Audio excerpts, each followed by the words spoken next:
Hello, everybody, and a very well welcome to the ABB Formula E World Championship for the Monaco EPrix. And it's a track where all the drivers would want to win, and it's a very special occasion for all involved. We've got Pascal Wehrlein starting on pole position, and we've got Stoffel Vandoorne joining alongside on the front row. You've got myself, Jess Ball, in the commentary box, and joining me alongside, once again, like we did in free practice 2 and in qualifying, is Ed Hunter. Ed, it's just such an iconic track, and it was great to see Wehrlein get the car into pole position today. Yeah, definitely the Porsche team delivering on their potential. They've really not had the best of luck at Monaco in the past couple of years, and it seems their season is, after a few rocky moments in the early couple of races, Pascal Wehrlein's got 2 wins under his belt, and it finally seems like now he's in the championship lead that things are starting to go his way, of course, but we've still got quite a race to go. And slipstreaming, saving energy is going to be a big factor.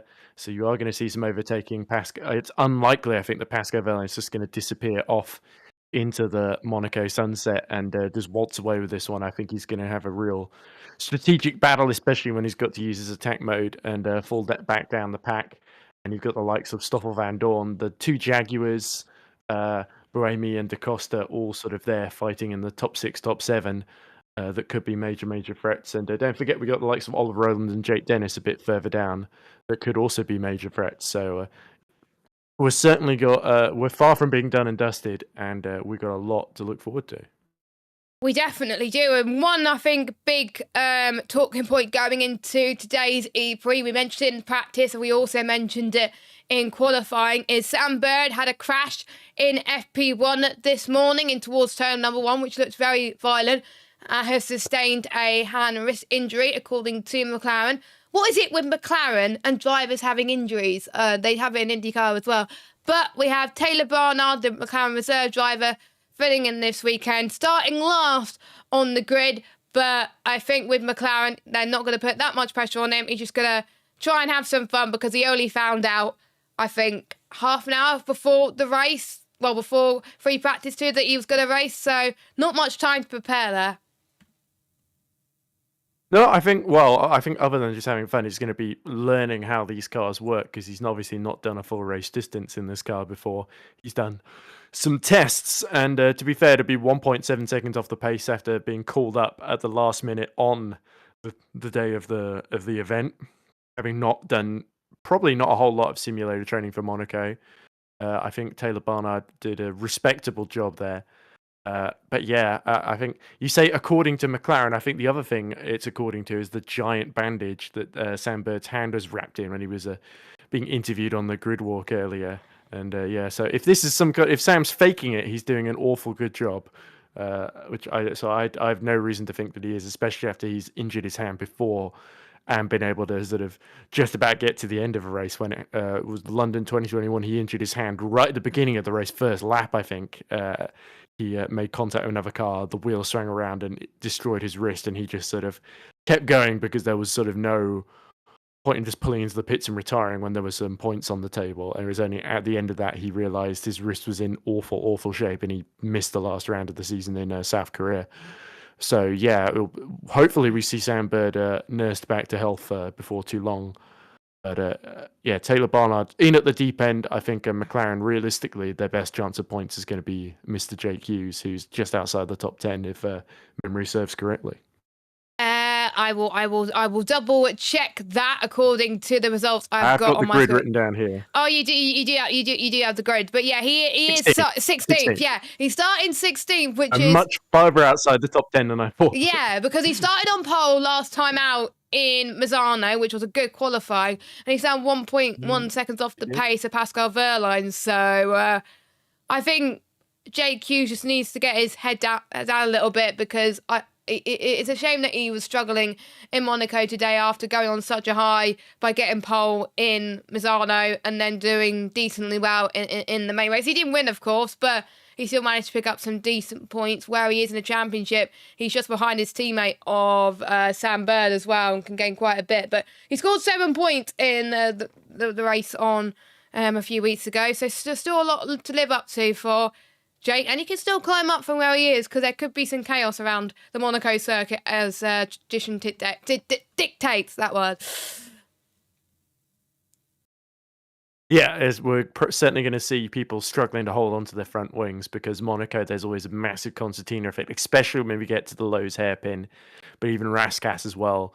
Especially when the drivers are starting to save energy and people behind having to react to that. That's where we could see some incidents. So last year we saw Norman Nato lose his front wing, Nico Muller lost his front and his little rear winglets, and I believe Dan Ticktum also lost his front wing as well, and just about held on to a top 6 finish in the end, which at the time was his best result, although he exceeded that in Misano by getting into the top 4 by the end. So Sede Kamara is starting in 11th, literally just outside the top 10 in the sister ERT, the teammate to Dan Ticktum. So I think Sede Kamara is going to try and get into the top 10 and sort of hope that there's a couple of safety cars and that helps near ERT with their efficiency issues, because that's obviously the big weak point for that team. Misano was perfect because they could just hang at the back of the pack, save energy, and then pick them off at the end. They probably will be unlikely to try and pull that one off here, but yeah, you never know. There might be some. These are pretty clever people, these strategists. So even if they're not got the best cars, the drivers will find a way to get to the end with at least enough energy to cross the line without being penalised or disqualified. So yeah, I think that's all I have to say. I think that answered that question. I can't remember what the original question was. It was about. I can't remember what I said, to be honest, what question it was, but yeah, there's just a lot. Comment in the chat if you remember what Jess's question to me was. Yeah, but I know Sede Kamara. Obviously, I think I know he had some trouble after the race as well. I think he got a few places deducted due to something was wrong with his car. Of course, we've had.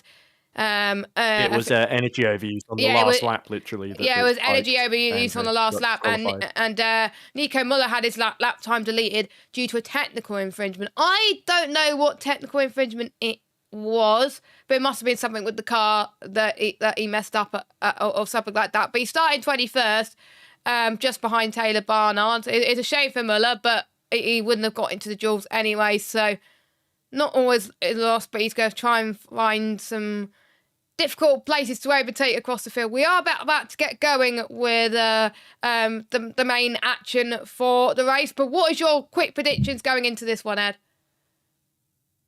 Probably a lot of action. I think expect the Jaguars to do well because they always seem to go. The trend is that Jaguars tend to go a bit better in the races than in qualifying. It's going to be a straight fight, I think, between Berline, the two Jaguars of Evans and Cassidy, and maybe someone like Boemi or Van Dorn if they can stay out of trouble. I think also DaCosta is going to gain a few places. I have a feeling. I think Mitch Evans was so strong in practice, made a mistake in quali. I think starting from 4th on the grid, I think this could be the year that he finally wins Monaco after getting so close on several attempts. So if I was going to go anyone to win, I think I'd pick Mitch Evans. I think Mitch Evans, is a good pick as well. He's kind of sitting 7th in the championship on 52 points. He got pole in round 6, but he got 13 points overall. Did not score any point in round 7 of Misano. He DNF'd as well. He was very unlucky. I think the Jaguars did not have the best of times of things in Misano, but obviously when one person did not score, the other person did. But surely they would have liked to finish into race, as we're seeing, I think, a replay of some previous races around Monaco. 2021. It was 2021. The race I remember being, I think, one of the greatest in that era as well of cars. And so we saw DaCosta taking the win by a small margin, actually, in Monaco terms. Because we would expect, like with Formula 1, the gap to be quite big, but DaCosta just about managed to hold on. He was in the Penske back in those days. So I'm going to keep my eye on Van Dorn. DS the cheetah, isn't it? It's the cheetah. It was, but it used to be DS Cheetah, now it's DS Penske. But I'm keeping my eye on the two DS Penskes at the moment, Van Dorn and John-Eric Verne. I think Van Dorn may have some race pace on him. He just can't afford to make his way lower down the grid, otherwise he's going to be in a lot of trouble. Well, it depends. Again, the big question mark potentially is going to be the efficiency of the DS powertrain in the back of Van Dorn, Jev in 5th, and Gunther in 8th. Deruvela 10th as well. There's a good chance for Deruvela, who scored his first points back in Misano a few weeks ago. he's got another great chance to add to that tally here. And there's a lot of pressure on the Indian driver because, of course, he's one of the very few rookies on the grid this season. In fact, the only rookie, I believe. So he's clearly got a lot to prove because rookies in Formula E have a habit of disappearing off the grid without a trace if they have a sort of anonymous season. Well, not without I mean, they're still alive. They're just racing another series usually. But yeah, but Formula E can be a harsh championship on rookies as the pit driver. So I think Daruvula, it's good to see him finding his feet, especially in qualifying. The races, I think he's struggling a little bit more compared to Gunther comparatively in terms of entry saving. But hopefully they'll get a bit better. Other thing to watch out for, Roland just behind his teammate Fenestrez in 15th.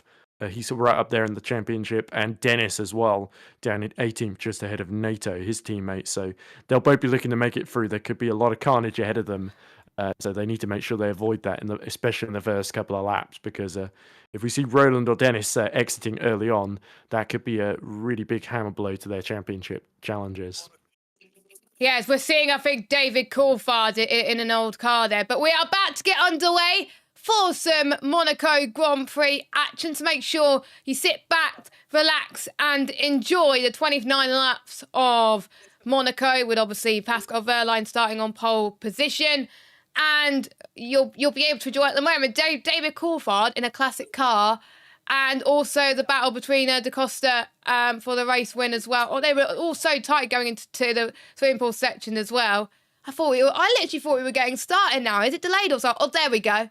I think we're about to get underway now. It's 3 minutes past that it starts, Jess. So here we go. They're about to go through the grid. Oh, perfect. I almost got it right, Ed. I almost got it right. So let's move to our main race action screen. So welcome to the FIA ABB Formula E World Championship as round 8 hits the streets of Monte Carlo for the Monaco EPrix, a track that's been on the Formula E calendar since 2014. But in 2021, they modified it to be the traditional full length of the circuit. And you can see the track now, 3.337 kilometres. And it makes its way around Saint-Devant Casino Square, which you can see going towards turn 2, where we see quite a few overtakes. You also got the tunnel section. Oh, well, we'll scrap that. The tunnel section in a minute. We've got turn number 4. Where attack mode will be used, and we've got 10 and 11 outside the tunnel, where we could see, I think, the most overtakes today. The swimming pool section, where we saw Wehrlein take, I think, quite a few dedicated routes as well in terms of manoeuvres as well in qualifying. But here's your starting grid. Taylor Barnard in his debut race in Formula E starts 22nd, with Nico Muller starting 21st due to an engine penalty. Dan Ticktum starts 20th, with Norman Nato in 19th. Jay Dennis starts 18th, with Lucas de Grassi starting 17th, joining him. We've got Jake Hughes and Oliver Rowan, an all-British road there, starting 16th and 15th. Sasha Fenestraz line up 14th, with Nick de Vries, the Dutchman, starting in 13th. We got Eduardo Mortara starting in 12th. We got Sergio Sette Camara in 11th spot. Jehan Daruvula had his best qualifying of the season, starting in 10th place, with Robin French just missing out in the duels in 9th. Maximilian Gunther starting in 8th place, with Antonio Felix da Costa looking to redeem himself after horrific Mazzano after getting disqualified.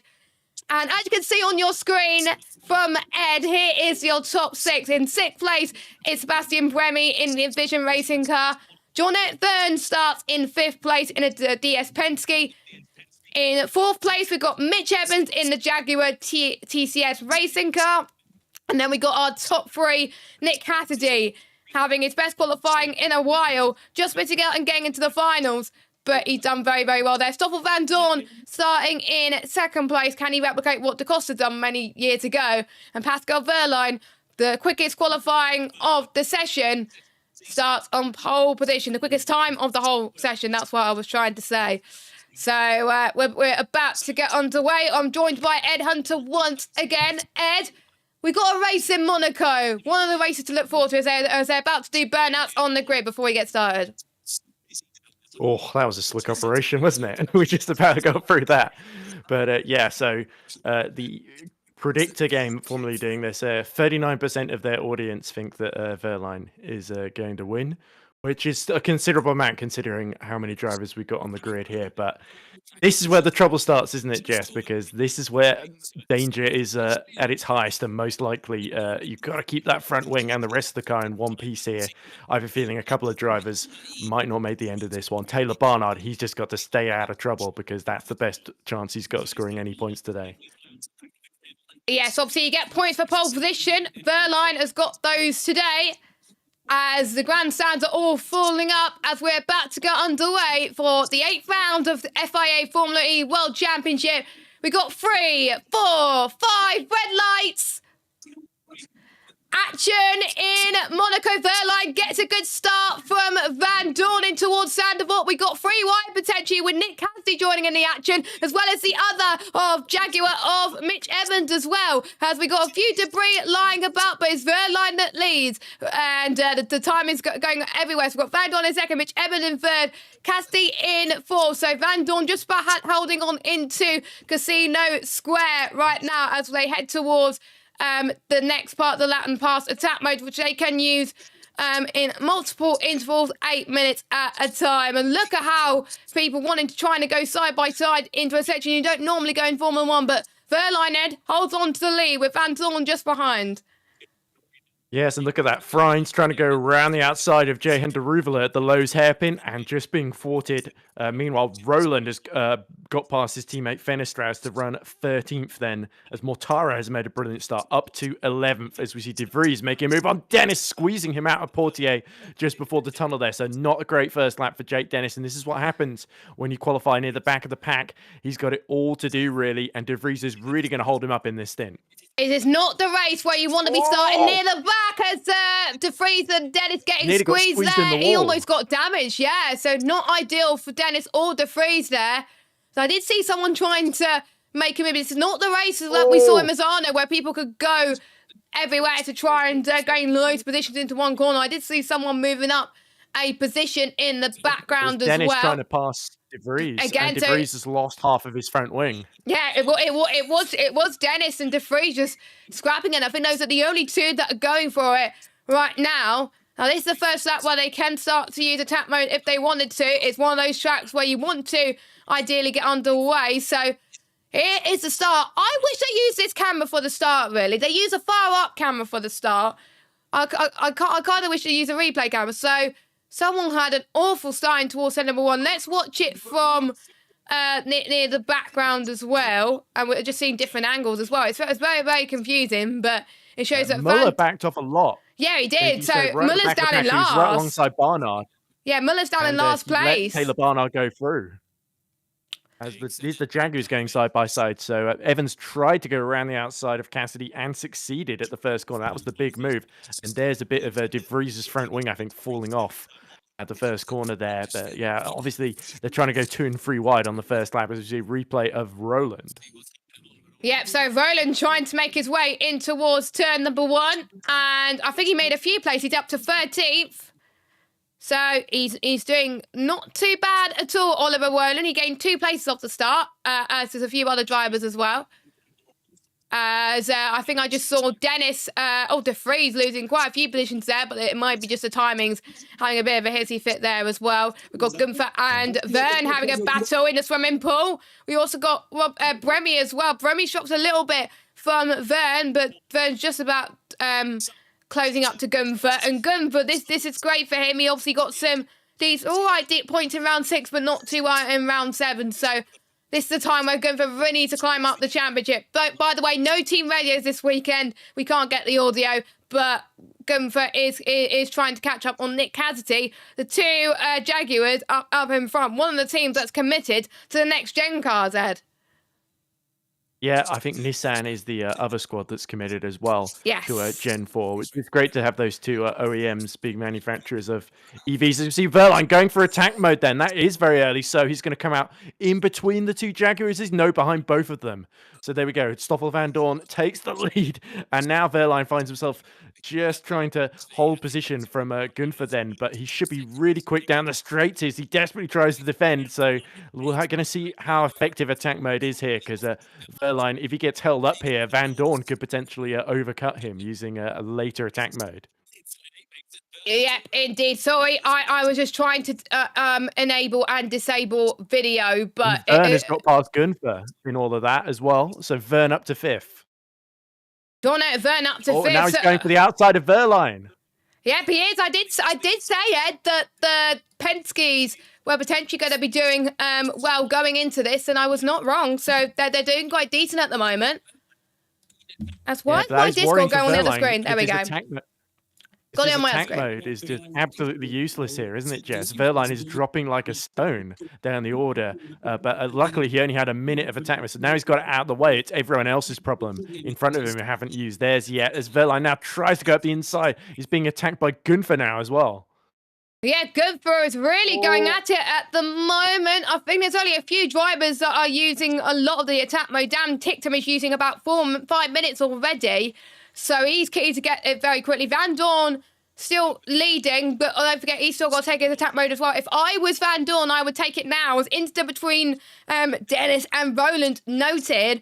So I think something must have happened with Dennis and Roland earlier on in lap 1. But, there we go. Is that Roland? NATO. No, that's Norman NATO. Oh, yeah, he's dropped down to last. So he's got no front wing. And one of a safety car because there, as one of the Penske's is fighting with... Oh, no, it might not be the Penske, actually. It's one of the probably... Yellow that's flag. Jeff fighting Cassidy.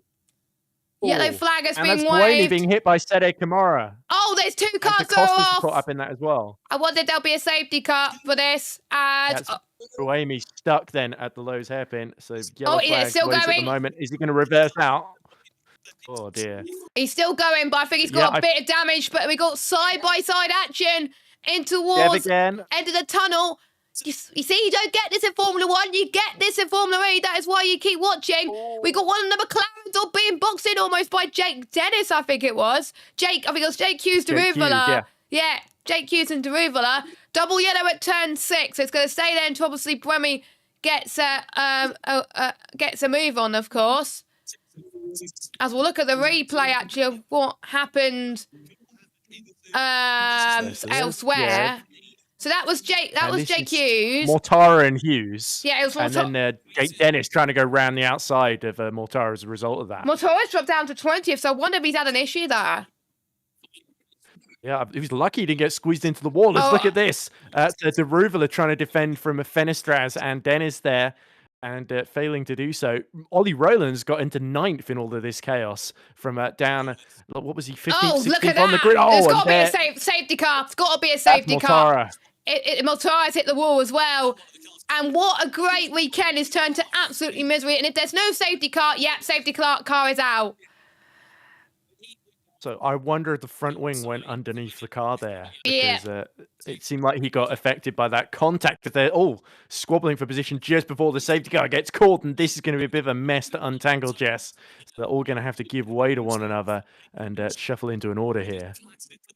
Yes, and for some people, like Van Dorn and Vern, this has helped them because they've used their attack mode at a good time because people think, attack mode is useful. It's not for places like Monaco, and that's going to take a long time to clear it up. If it was Formula 1, surely it would have been a red flag. I won't be surprised if a red flag does get called out.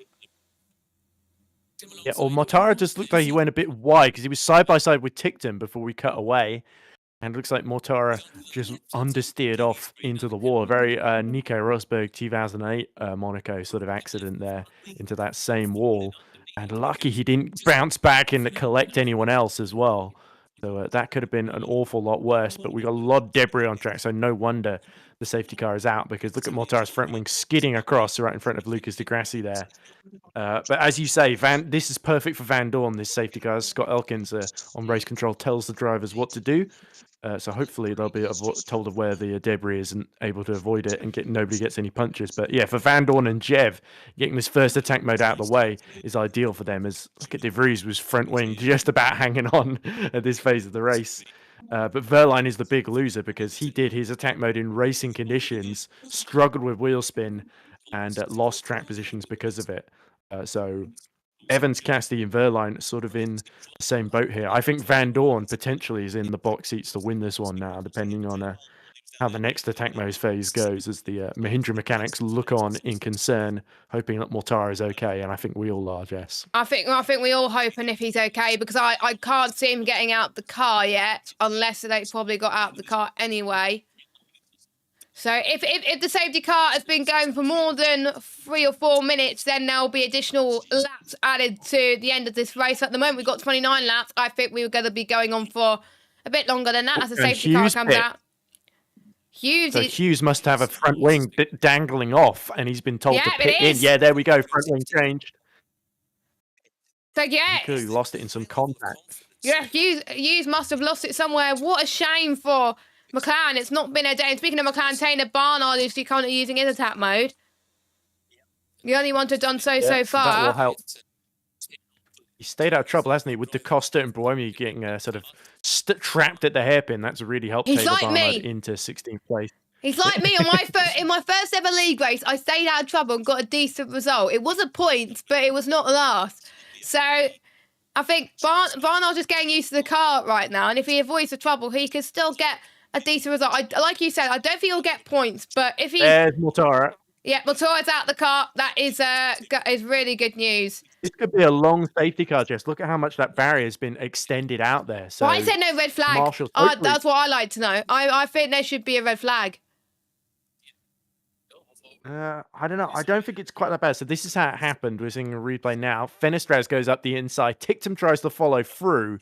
And yeah, there's just almost not quite enough space there, isn't there? So, and again, so lucky that the Tech Pro did its job and sort of clinged him towards the barrier rather than bouncing him back into the track surface there. So I wonder if Tictum might be in trouble for that one, because that was it's not usually a place you see cars go too wide, the swimming pool. I think he looks deflated, isn't he, in that car? But thank goodness he's safe and he's able to to get out of the car. As of that impact looks very huge, but no points again. There was no contact with Tictum. No, there was no contact. No, he just hit the ball himself. Yeah, maybe there was just not enough grip around the outside there, and that was all. Yeah, I think we've seen it with the F1 cars as well. It's just so easy to lose it there. So, but I think he looks okay. But I'm almost certain he will probably get checked out, just like Sam Burr. But I think obviously his injury is less serious, and he's just going to have a bit of a debrief with the team. But at the moment, he just wants to cool down and just calm down for the situation and pretend this has never happened. Exactly. Yeah, he joined Sam Bird on the sidelines, I guess. But at least unlike Sam Bird, Ido doesn't have to walk around with a massive cast protecting his hand. So I think he quite wisely took his hands off the wheel, if you see the replay there, or at least because he went straight on, that it wasn't a case of him just tagging the wall and it frushing the wheel either way to sort of correct itself there. But yeah, so the race, once we get going again, and this is quite a lot, like I said, I'm expecting this to be a long safety car, so we could have quite a lot of added laps at the end of this one, and I wonder if the teams are going to be on the ball here, as we see a spare DS Penske. One is leading the race, one is in 5th, and there's another one on top of that yacht there, so hopefully DS Penske won't end up needing the spare car if this does get red flagged, but I think they're probably going to try and just stay under safety car for as long as possible, Jess, at the moment. I hope there's no red flag. I've got a race at 4 o'clock. I know, but because we're going to get that extension, it's a bit like British touring cars, isn't it? If you need to go, Jess, I can just stay and cover to the end. Well, I'm streaming, so I have to stay. All right. So I've got a plan if it's being extended. Don't worry. I'm just look at this. Sede Kamara diving at the inside of Buemi at low hairpin. And yeah, Costa was right behind on the outside, so he got caught on Buemi. I'm sure is giving a expletive-filled French response to that. It's like, oh my god, what has happened? Yeah. It's like a Constantino effect as well. Luckily, no more cars were involved. I think a little bit less eloquent than what you just said there, Jeff. Yeah, less eloquent. More Anglo-Saxon. Yeah. I can see that actually looking back at it. As it's still a double yellow. It's still a double yellow, so they still haven't cleared it just yet. So Helen from Fiercely Electric, who's a fan of FE Bar and Formula E Zone, has tweeted just one word watching this race: chaos. I would play a soundboard, but I'm not going to. That's okay. We're very professional here, Jess. Yeah, exactly.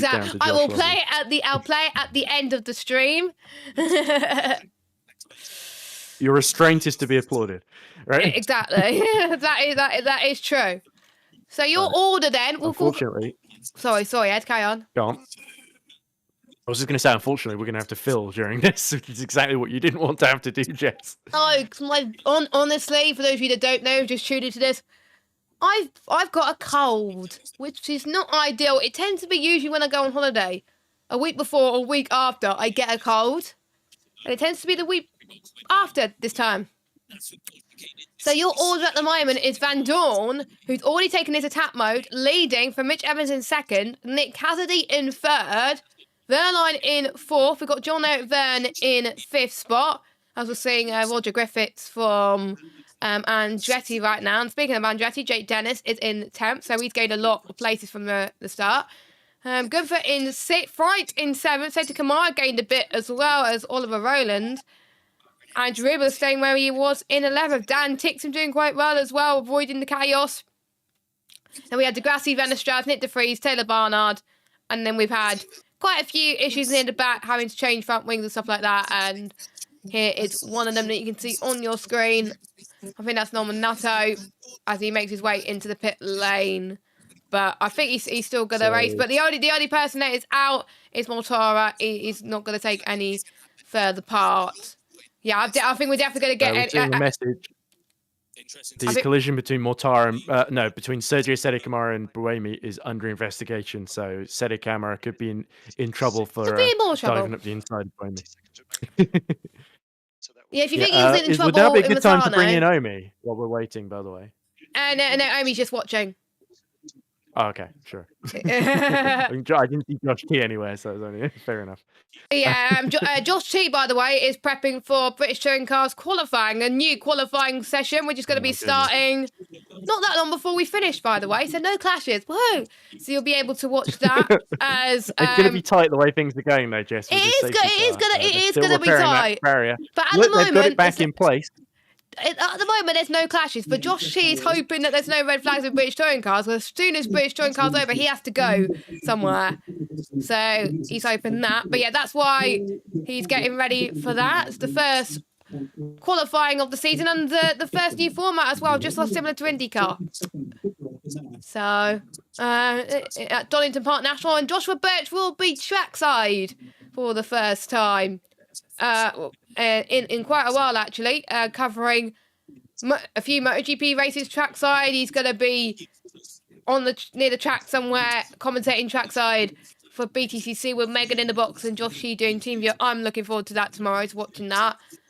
This is a day where I'm definitely going to take it easy. Safety car's still out. So it is. They did show the energy percentages, though, Jess, and interestingly, Evans 1% up on Stoffel Van Dorn. So Van Dorn may have got his attack mode out of the way, but he might not necessarily be doing the best on energy management. So it'll be interesting to see how that plays out. But it's pretty even between the sort of top 5. It's Gunfer onwards where they're all starting to struggle for energy because they've used so much of it to gain places. Yeah, I think he wanted to use a lot of it. Now, let me try if I can. Actually, no, I closed the media centre. Never mind. I was going to try and get an interview from Nikki Shields, but I couldn't get the media centre in time. But never mind. And we're way behind TV pictures anyway in terms of that, because that would have been a bit annoying. But I'm guessing he's just saying what happened. She's saying what happened to Mortara. But they're back. So yeah, I just missed it. Typical. Shows I need to be a bit more prepared for these type of things. Luckily, we only have one race. You said it was your day, or you were having a relaxed day or something because you don't feel well, Jess. So I think it's fair. This has all been a bit last minute, as we kind of knew it would be. Track clear in turns 4 and 13. So safety car's in this lap. There we go. So we're going to get underway once more. So you see a replay of Van Dorn leading the pack. I wonder how long he's going to be able to hold up Evans, because Evans looks like he's going to try and set up Van Dorn for the restart here. Yep, so they cleared it pretty quickly. So massive well done to all the marshals there. Nikki Shields says that Eduardo Mortara tried to brake, but there was no response, so it seems like a technical issue. So brake failure of some kind, maybe brake by wire as we go green flag. Green flag here at Monaco will be up to Van Dorn to choose where to go, of course, but he needs to save quite a bit of his energy. He's still got quite a bit of his attack mode to use, so he hasn't used all of it, where some drivers around him still haven't used it. And look at that. Cassidy got caught out there, miles behind Mitch Evans, at least 2 or 3 car lengths. Yeah, I think Cassidy lost a bit of time, but we got Mitch Evans trying to go around the outside of Stoffel Van Dorn in towards Sander Vort. Couldn't quite do it. And is this Cassidy trying to build a gap so Evans can take attack mode into it? Maybe, potentially. I don't know. I hope it wasn't a mistake from Cassidy. And I wonder if it's team players. We've got some attack modes, I think, going to be used potentially. You can see on your screen as we've got, I think, Jake Dennis going to use his. Roland. So we've got 2 drivers using it as well. I did see someone else. That was Degrassi, Muller and Bremy. You can see the attack modes on the screen. The only one that hasn't used all of it is Evans, Cassidy, Gunter, Fright, and it's all gone away from my screen now, so I couldn't really see who that was. Yeah, so the virtual race engineer is saying Evans and Cassidy are in a strong energy position to attack Van Dorn. Yeah, Evans is really going for track position here. Look at him weaving this way and that, and Van Dorn getting very, very defensive. So Evans doesn't want to use attack mode until he's got ahead of Van Dorn. Yeah, I think that's the case as well, because I think he wants that gap, and I'm sure Cassidy will do his best to help achieve that as well. But you have to use it within a certain time frame as well. It's on lap 9 of 29 right now. Interestingly, still the safety car zones is still there on the track map, or it might just be me reading into things too much. Yeah, I think we're good. As I think I'm just looking at who's used. I think Roland's only using 2 minutes. Muller, Bremy, Degrassi, and Dennis are using 5 minutes of attack mode. So they're going for the 5. Dennis trying to go around the outside of Sede Camera on his attack mode. And look at that. Is that Deruvla going up the inside of Robin Friends into turn 1? Good move there from the Indian. That was brilliant move from him as well. I think I did see someone else going side by side there in towards turn 2 and 3. Yeah, Dennis getting Sede Camara and stealing the final point away from him. And Tictum's gone for as well as Fenestras. Yeah, Tictum, I have to say. And Evans takes the lead. And Evans takes the lead of the race because Van Dorn has just taken his final lot of attack mode, and that will be it until the end now. As we're seeing, I think a lot moves in the hairpin. Crucially as well. Cassidy game through 5-second time. 5-second time penalty for Sete Camara for causing a collision. So Sete Camara has got a 5-second time penalty. Oh, he's just fallen down to 19th from 11th then. As we see Taylor Barnard starting to fall down the pack as well. So Sete Camara, it's a insult to injury really. And look where he's come out right in front of the person he crashed into, Boemi. As we have a random cut to the the stationary PS Penske in the harbour. Yeah, the TV director doesn't seem to have his right priorities here. I wonder if this is. I wonder if it's telling. Oh God! And that's Dennis.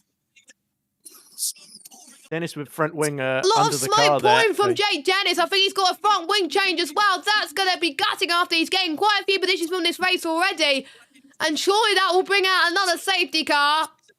It's green flag at the moment. Just about get that to the pits. Yes. Yeah, I think he can just get it to the pits. He's very lucky. Yeah, he must have. That's really costly. Look at Roland ahead of the 2 Maseratis now in 6th. So he just keeps gaining positions subtly. He's using that Nissan powertrain well and staying out of trouble. And he could potentially challenge for the podium late on here.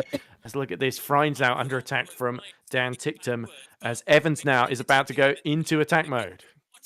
Yep, Evans, like that, as soon as he's taken the lead, he's gone attack mode and he still keeps the lead. So good tactics from Mitch Evans. Backing off to give him a gap. Yeah, we brilliant. Knew Jaguar would try and work together. And that is good. That is good between Evans and Cassidy. That is exactly what I would expect them to do. As Van Dorn still got 4 minutes left of attack mode.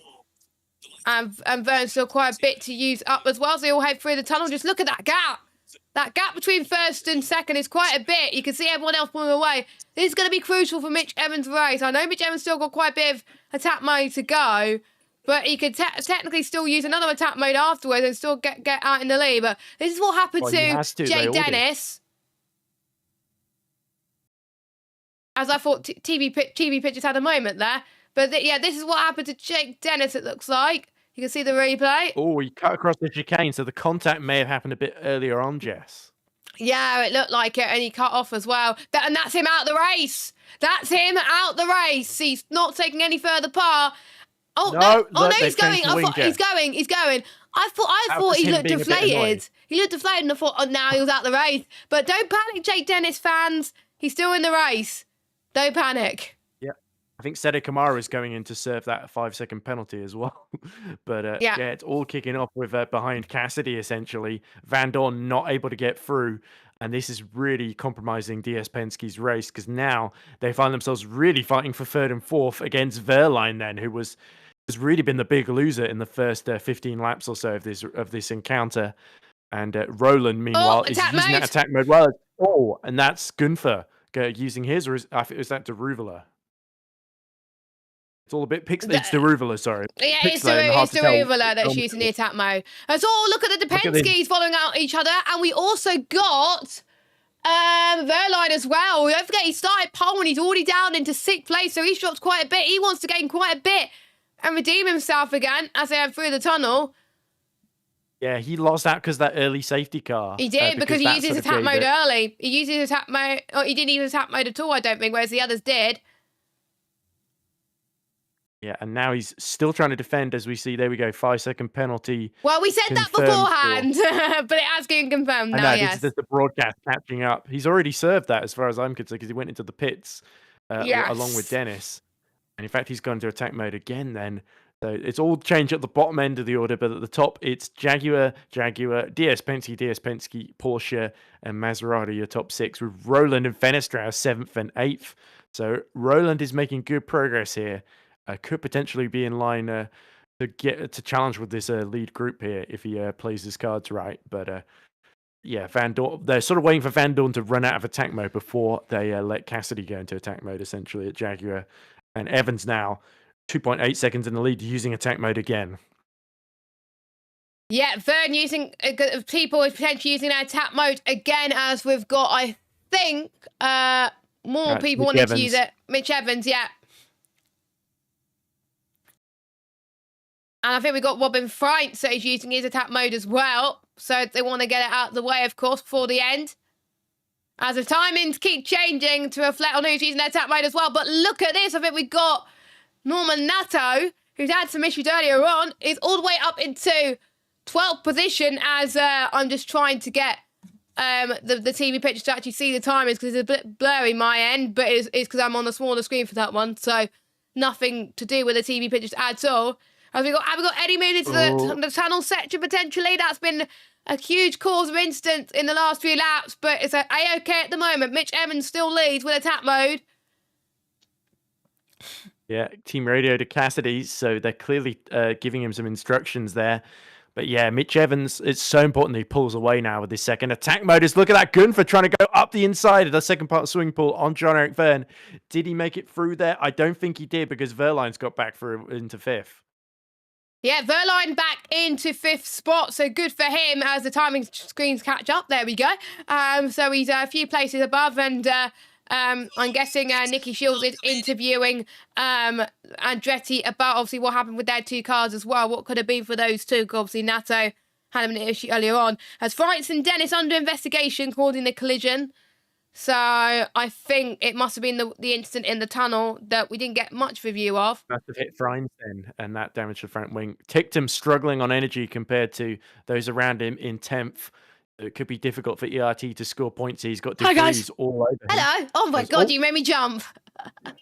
Sorry. There you are.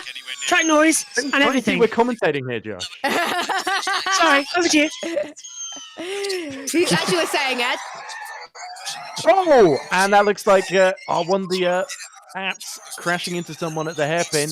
I think he was trying to make a move on Tictum and DeVries. Oh, it's DeGrassi being barged out the way by DeVries at Portier.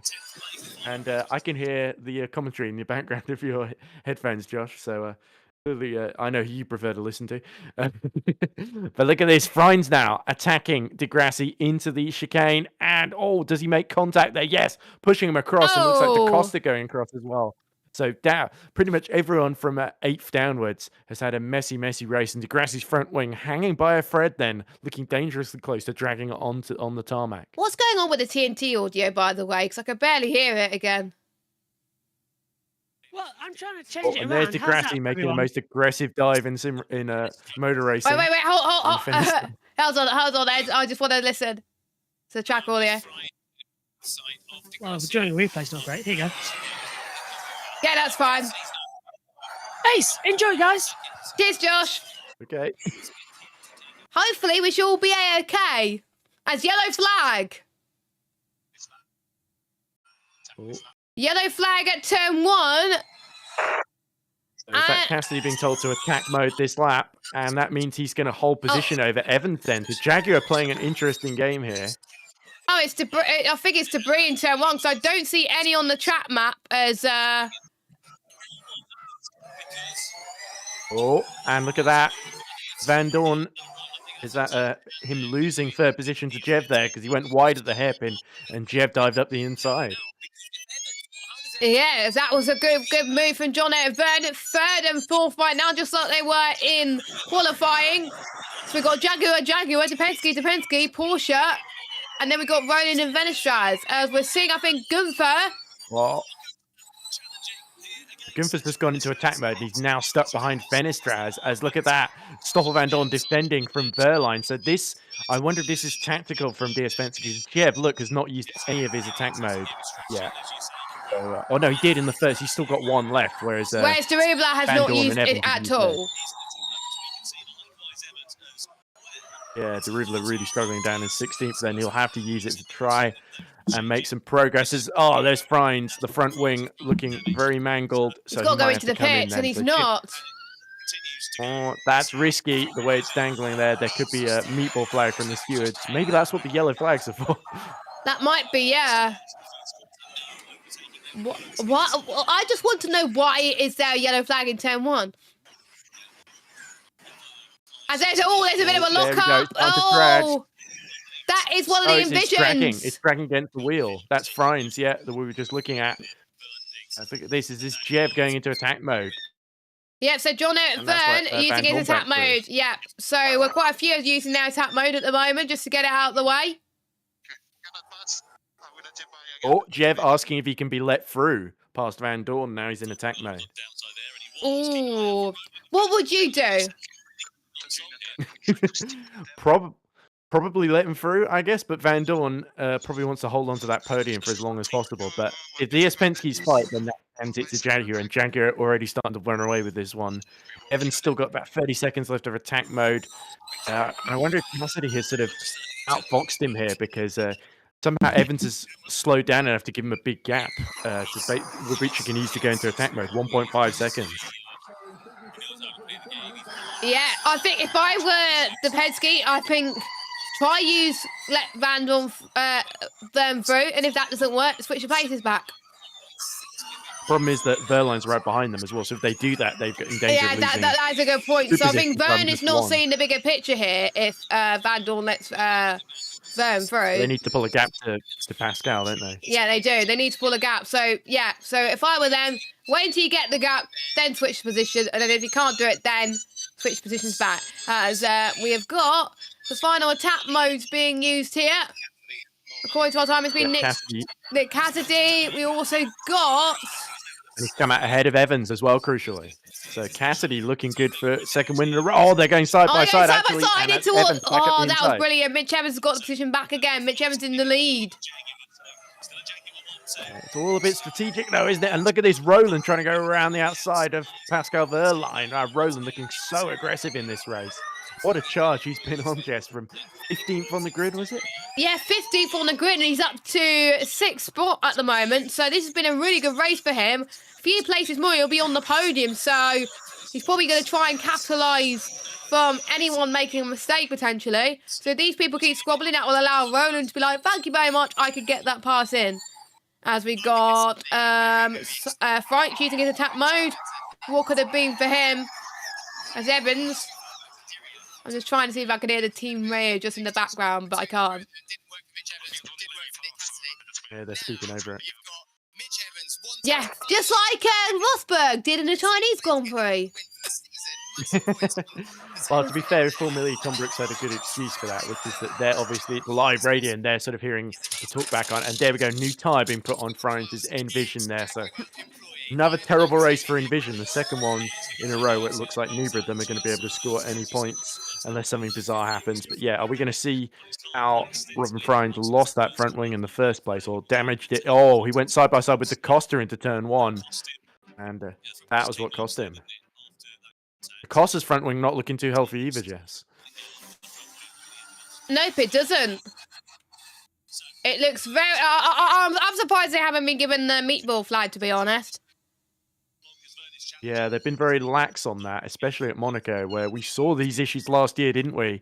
With several cars. And they sort of just decided to let them stay out and try and resolve them themselves. As Roland now side by side with Fenestras. And it looks like Gunther trying to dive up the inside of Oliver Roland there. Oh! Is this Fenestras in trouble? He's gone into attack mode and he's just got no traction here. I'll tell you what, guys, as well, we've been watching the race while doing the Moto E. As we see him on the outside, Gunther trying to go Roland under the chicane, cuts the corner as well. We were taking a look at it. That crash of Mortar was absolutely insane, but this is a different style of racing for Peloton. I'm watching it now, just sat down in the commentary box, listening to you two. It's a weird experience, but what fantastic racing, proving that, yeah, you can have a good race at Monte Carlo. I was looking forward to this all week. Yeah. Oh, look at this. Around the outside again from Gunther. This is insane. On Fenestras. Look at Da Costa up to P7, Jess. He's somehow stayed out of trouble, and now he's right behind Roland, although Gunther's just got back through him. A track that he's won in, I can't remember what year it was. 2021, that was it. 2021. Yeah. The one that we keep talking about, yes. Do we have to talk about that? I get told off when I do it. I prefer a bit of variety here and there. But yeah, Van Dorn is still ahead of Jev, and Jev's about to run out of attack mode in the next 56 seconds. So might Jev be ruining the fact that Stoffel Van Dorn didn't let him through? As look at Pascal Wehrlein starting to attack him now, and it's getting very bunched up behind because Roland is look at that! Gunther and Wehrlein fighting, and he's trying to line them up. I think Wehrlein's got the inside line, and he's perfectly positioned to get through in the tunnel as well. We've got Gunther as well joining the phone. Could potentially go side by side with Wehrlein. And I think they're going to stay ahead for now. Wehrlein is just edging at the moment, and with that squabbling, it's allowing Van Vern and Van Dorn to close in. Oh, Yeah, someone's cut the circuit. Putting across the chicane there. I'm sure that'll be lap time deleted, but incident between Bremy and Wehrlein has been noted, by the way, by the stewards. It's a Gunther and Wehrlein, actually, isn't it? No. In race control, saying Bremy and Wehrlein. Yeah, but we got another incident between Gunther and Wehrlein that's also being noted. And look at this. The two are still battling, Jess. They are still fighting, and Gunther's not letting this one go because Gunther does not want Roland to get past. Yes, exactly. Oliver Roland has been picking them off one by one. Luckily, Roland is sort of being a bit distracted by Da Costa behind him now. And now that Da Costa has cleared Fenestras. Has Roland got wing damage? Just looking at it, there's a front end flap just flapping away. I don't know if you spotted that. But I just see wing damage. I did not see it, actually. With his level of low fidelity. How is he keeping up with that amount of wing damage? Gunther go on the outside. As long as he doesn't fall off, he won't have to come in. As look at this, No! Gunther. Oh, That was close. That's good for down a few wonder places Roland's now. gaining so many places. Look how forceful he's being here. And look at this. Now he's going to try and attack Pascal Wehrlein. Oh, and there's a name making more contact as well.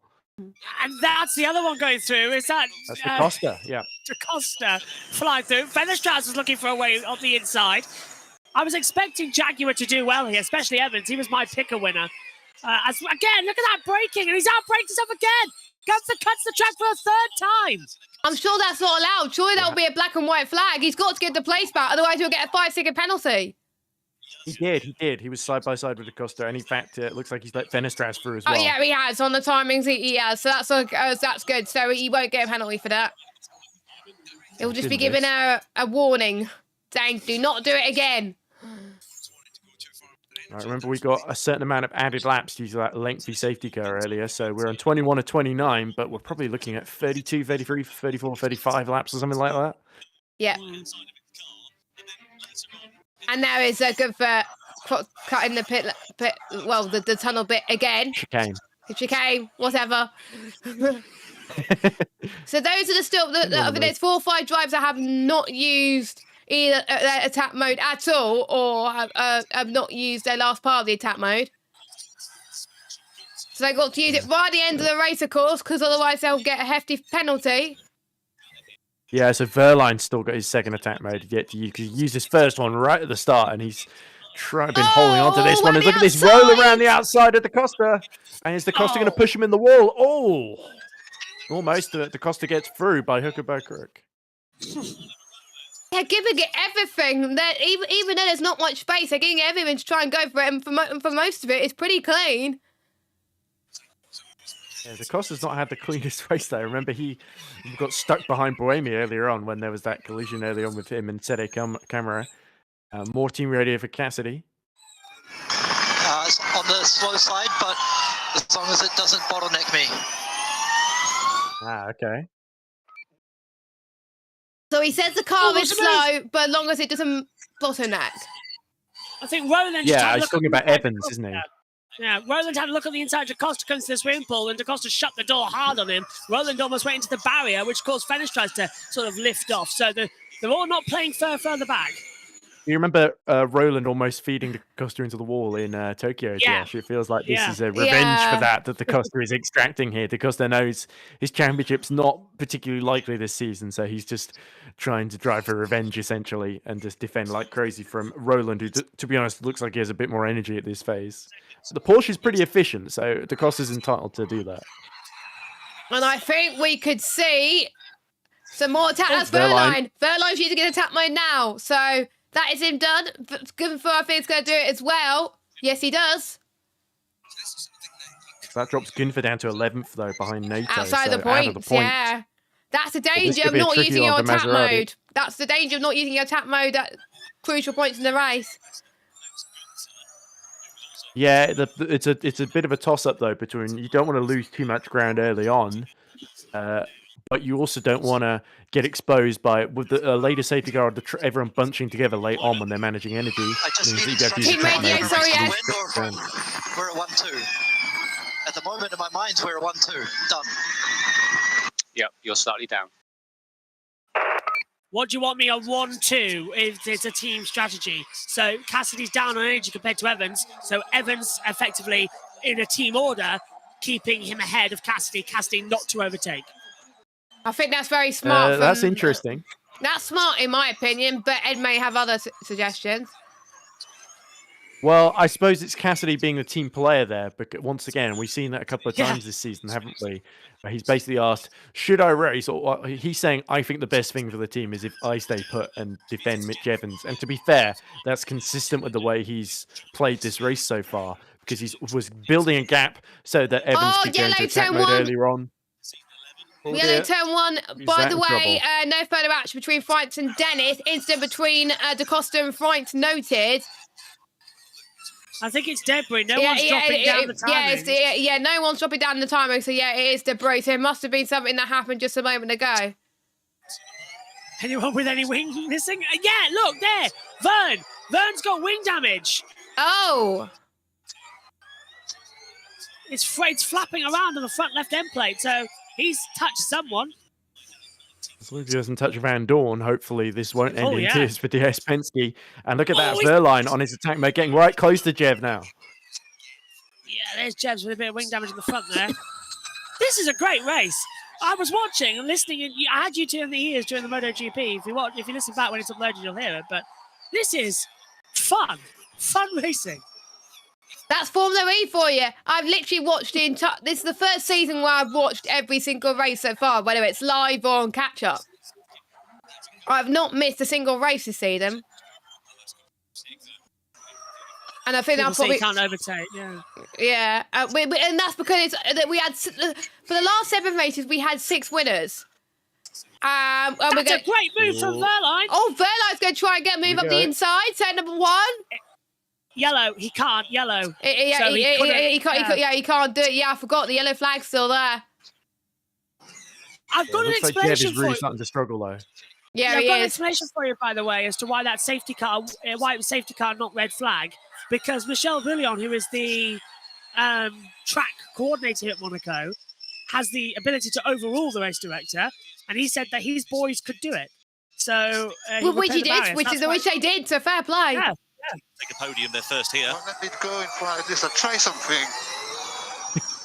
I wouldn't. Risk during the swap, mate, so that's why the decision's not been taken yet. Yeah. And that's what I said earlier. He's like, wasn't it? Yeah, But Jev is thinking about himself here, isn't he? yeah, he's Not thinking the team. whereas Cassidy's thinking more about the team. Be like Cassidy. Yeah, but the other thing is, I think sometimes Cassidy thinks a little too much about the team and not enough about himself, whereas Jev is the opposite. Well, Track's clear. yeah, track is clear, so they're able to go for the move. So watch for Verline on the next lap. When do the added laps get?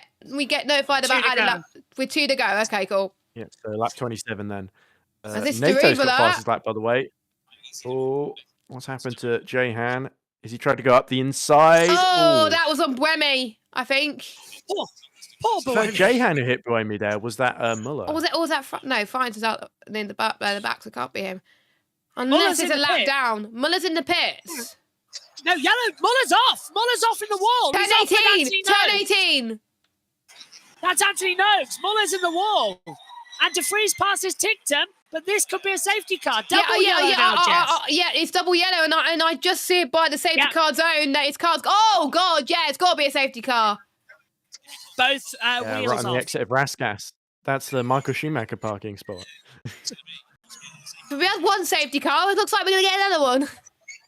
Well, We did coincidentally, end under safety car last year as well. Remember the rule: if it's within the last 5 minutes, then There's no there'll added be no time. added lap. yeah. Yeah, Be so interesting I to think it see should be if we, fine get then. going again. We still haven't had the added laps from earlier though. Oh, I did hear his They might- radio. Looks like Muller's okay. No, there wasn't anything on the radio, Jess. It went away. I won't put it up. All right, okay. Oh, so was that Taylor Barnard that Safety spun him car. around there? Safety car. Was it Hughes? Was it? Hughes. It was Hughes. Yeah. It was Jake Hughes who was ahead, yeah. So Hughes a bit frustrated as barged Muller out of the way there with a bit of a desperate dive at the inside at Raskas, in my opinion. So they've deployed the safety car inside the last 5 laps, but we have added laps from earlier to adjust on. So by my reckoning, we're going to have added time and then extra time. So we're going to go over there. So we're going to get the full 7 laps added by my calculations. Is that the max they can do, Joe? That is the max they can do. It's in the rules. So you can only do 7 extra laps. My per voice is gonna 36 lap die. Don't worry, that's why I'm here, Jess. I thought as soon as MotoGP ended, I'll come straight over to help. Muller's got going again, look. Oh, yeah. Or is Oh, this a it's replay? nice. Oh, is it a Oh, replay? it's a replay. It is a Oh, replay. it's a Sorry, replay. because it's so Yeah. And because either it's so the- distorted, it's hard to tell because you can't see the replay icon. Yeah, anyway. yeah, and there was one point, Josh, you missed it, where they showed a replay of a Penske spare car on a boat. No, it wasn't a replay. That was live coverage. Yeah, just after Van Dorn lost the that lead, was, and they showed the. And your favourite celebrity was on the coverage as well. Oh, really? Anthony Joshua. Oh, the famous man. Well, the good news about this safety car is it gives us plenty of time to admire the PIF logo and all that it stands for. And Mitch Evans is pit crew. Yeah, do you see this? This is the perfect time for those sort of arty shots of, say, a DS Penske in the harbour. As Someone's position just change, lost. but I Where did? think that was just the timing glitch. I think it was a timing glitch. The course is sixth. It's gone very Noah's Ark all of a sudden. Evans Cassidy, Van Dorn Jeff, Verline da Costa, Roland Fenestras. So Jaguar, DS Penske, Porsche, Nissan. Oh, hang on. Yeah, go slow through that area there. Marshall's working at the car. Marshall's working with the car. They've been told to go slow in the area because marshals are working on the car. Must be Raskas for Muller then. Yeah. This is a interesting point in the race. Ticktum's got the worst amount of energy, but he can now save it behind the pace car. Oh, that was nothing. Okay. I thought he said red flag then. But, It would have come up on our timing screens if that was the case. they can bring it in. Safety cars in this lap. Safety cars in this lap. So it hasn't ticked over. I reckon we're going to have 5 added laps in total. And we should find out at the start of lap 27 if that's the case. They've got to be told soon because of the energy. Really dangerous place there from Bruno Serrera, the safety car driver, to back the pack up coming out of Portier into the tunnel because it's a blind corner. Several of them nearly got caught out there. Yeah, I saw that as well on a delayed pictures as well, just in case. It's a difficult one though because he's not exactly gunned it as well. He's, at least if he has, Evans hasn't backed off enough. There we go. That's more like it through the back. Then that would have been a more sensible place to try and start this. I think the people who are in the best positions, particularly, is Verline to try and make some moves. Roland, Costa could try and get up there as well. I'm almost certain that Casti will try and stretch the gap to help Mitch Evans win the race. So that could be good for him as green flag, but it's not telling us what added laps is, but we'll tell it in just a minute as Mitch Evans makes his way through in towards Anthony Nose. So Mitch Evans leads by a 5-10 gap. 2 laps. It is only 2 laps. Oh, it's 31 laps. I thought it'd be 5. Never mind then. So I'm guessing because the safety car was called within the last 5 laps of the scheduled time. It might only be the first safety car. Yeah, it might only be the first safety car, so that they don't get any other laps. Mind you, it was a long safety car. It was over 7 minutes. It should have been the full duration. But it's not a minute per lap here, though. That's true. Yeah. So yeah, race extended by 2 laps according to race control. No major moves as it stands, but it's going to be an all concertina effect through the hairpin. No moves made as of yet. Gunther's got a gap between himself and Norman Nato in 10th spot. Nato at the moment currently occupying the last spot in the points. Nick Cassidy's doing so well. Teams, isn't it? Cassidy's doing so well to stretch the gap to Van Dorn. There's team orders across the board. Cassidy knows he can't attack Evans. Jev knows he's not allowed to attack Van Dorn, but he might try it anyway. Yeah. The Costa is stuck behind Verline, so probably reluctantly play the team game because he wants to keep his seat. And then we've got Roland and Fenestraz, where Roland is just going to go hell for leather to try and get back past the Costa because those two have clearly got some sort of rivalry brewing. And then we've got Gunther, who unfortunately is sort of not been able to take advantage of his attack mode due to that safety car. So it looks like he's going to finish 9th at best here, unless he can get past Fenestraz. And oh, look at this. Roland up the inside of the Costa for Raskas. Oh, finally. That's the first time I've seen the 4 laps to go in a while on the bottom of the track there. You know the lights camera? They only showed it in the replay. They had the awful camera at the start. No! Oh, for God's sake. Yeah, I was just because you showed me in free practice one. I was like, I hope they use it for the main race. Guess what? They use it. They only used it in the replay. Tele Monte Carlo stealing some ideas from FOM, but not being the greatest production still. No. Yeah, definitely that shot of the DS Penske show car on the yacht. And showing replays in qualifying of weird things. Thing is, Tele Monte Carlo was sort of set up with Bernie Eccleston, and they still use his style. Bernie always used to say to the FOM producers, focus on the advertising banners and then drag the camera to the car. And that's exactly what's happening. Focus on the good old PI. Yeah, look. Like that.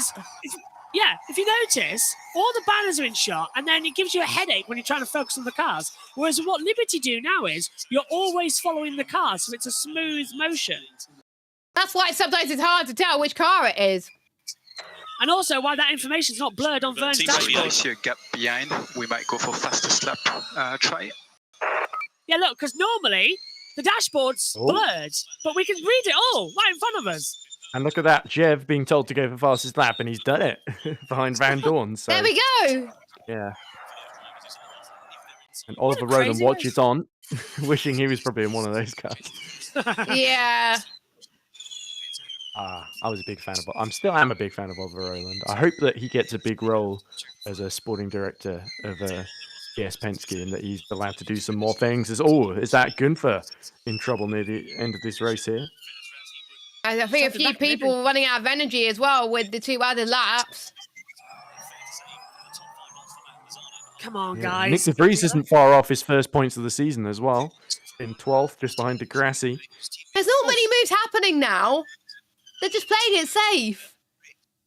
I don't get it. Yeah, maybe they were expecting more added laps at the end. It was all so good. And now it's just turned into boring. Oh, is this Gunther with a wobbly front wing?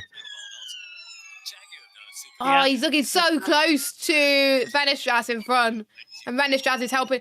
Wait, DaCosta's passed. DaCosta's dropped. So Ronan's got past DaCosta. Yeah, I just saw. Yeah, I noticed that earlier. The 33, he stopped. Oh, no, he's got going. He's got going. DaCosta's okay. He just lost that place. Yeah, anyway, Josh. Buemi and Muller under investigation for causing a collision. So that's a post-race. But I've been doing the calculations. They're all just going to be on energy as we now hit to the added laps. That's why they've only added it by 2, because the energy wouldn't be enough. So they can't actually follow the rules and add 7 laps. So that explains it then. Yeah. I guess they didn't want another Valencia, and the rules are specifically designed to avoid that. Yellow turn 1. Dennis has dropped to the back, but he was already there. Yeah, he was already there anyway. Yeah. No one has dropped in the timing squeeze. It might be the number 18. Andretti have had to replace 2 front wings in this race. I think if there's another one, they probably won't have one. They have to retire. What's the point of that camera angle?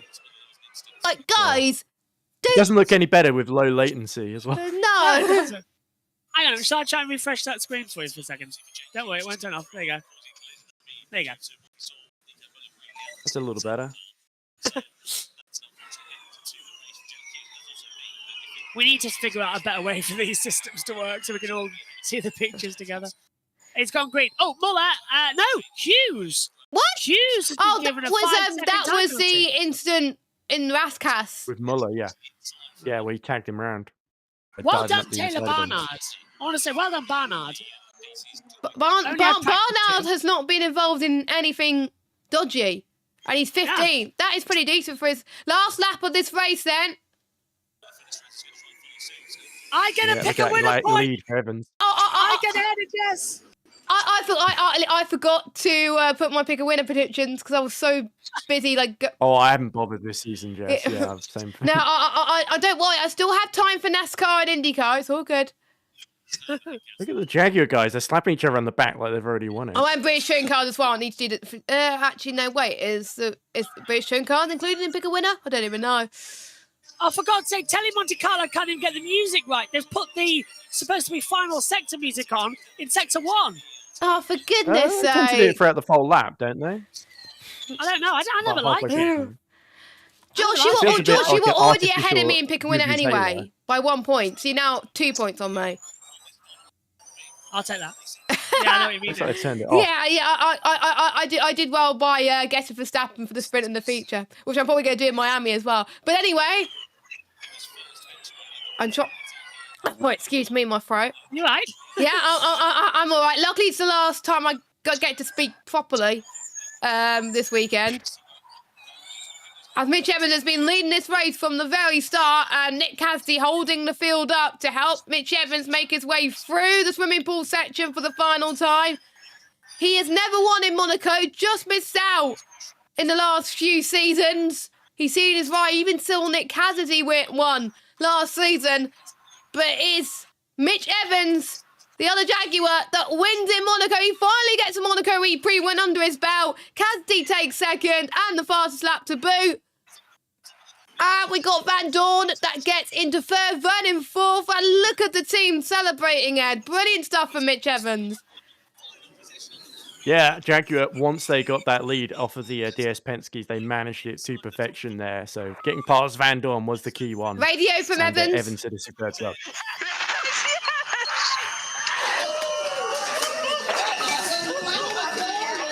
Mitch Evans then takes victory. I think they're going to throw down to Karoon to speak to him. Yeah, here he is. Outfit, a 1-2 finish here on the streets of Monte Carlo. Think about 3 cars to the penalty.